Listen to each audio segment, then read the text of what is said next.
So when making a change in any one of our daily habits, it's really just simply a problem of physics. Whatever it is that we're doing or not doing is informing what we're going to do or not do next.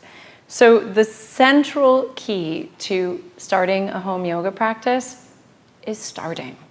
There's no magic bullet, there's no quick turnaround, there's no accelerated way to begin a home yoga practice other than to begin.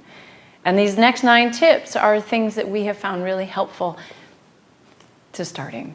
So, tip number 1, accept your own resistance. Because while part of us wants to start a home yoga practice, there's also a large part of us that doesn't. Okay, change never feels all that safe, and it's not that easy. Do know that the part of you that is resisting will eventually become your ally with time and will be resistant to missing the home yoga practice. 2, know why you're starting a home yoga practice. Aligning yourself with a deeper purpose will help the rest of you get organized. We don't do anything without a purpose, and the mind loves to plan. So by establishing, your main motivation, and really make sure it's something that's a little larger than yourself, something that maybe even you don't totally understand, will help hold you on those days when you really don't want to. 3, small practices matter. Research has shown that multiple small practices throughout the day can have a greater effect of reducing stress and increasing our patience than one long practice.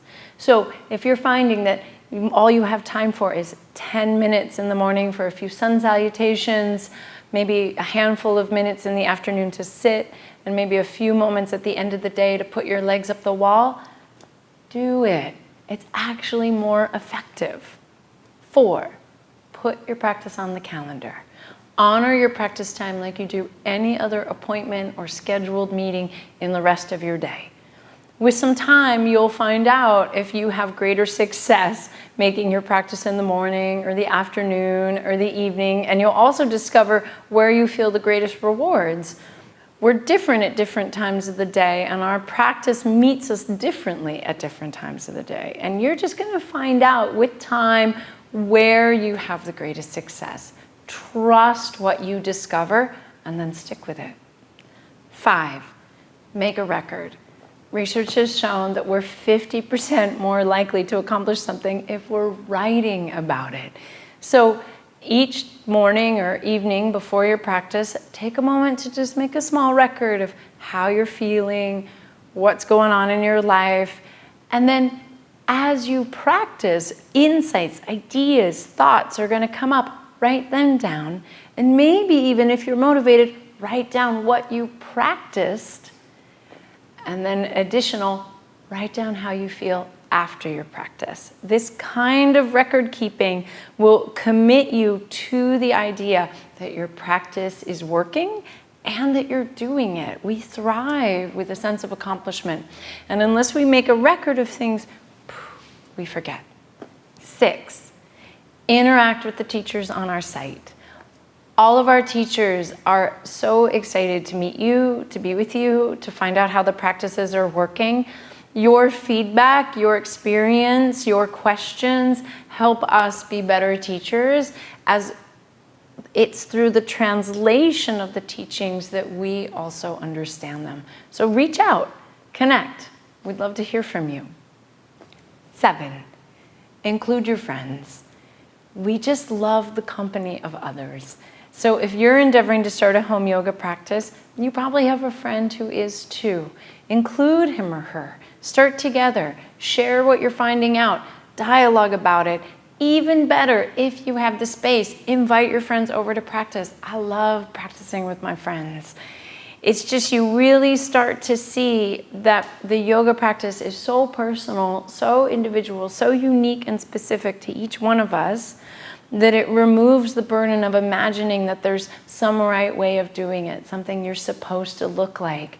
And as soon as you remove the burden of it being something that you're supposed to accomplish, it frees us up to be able to be ourselves, which is really the whole point of yoga anyway.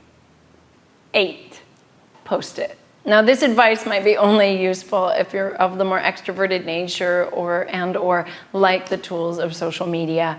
But it can be fun to share a photo of yourself in your practice, insights that you discovered, the view from your practice mat, just to help create a community that's also supporting and encourage you, as well as maybe inspire others to dive in and sit down on the mat. And 9. And now this is maybe the most important one. Be gentle and kind with yourself.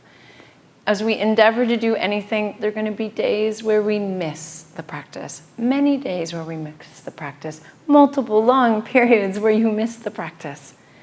The most important thing here is to be kind and gentle and accepting. And those days that we miss the practice, those are the days where we actually find out if our practice is working.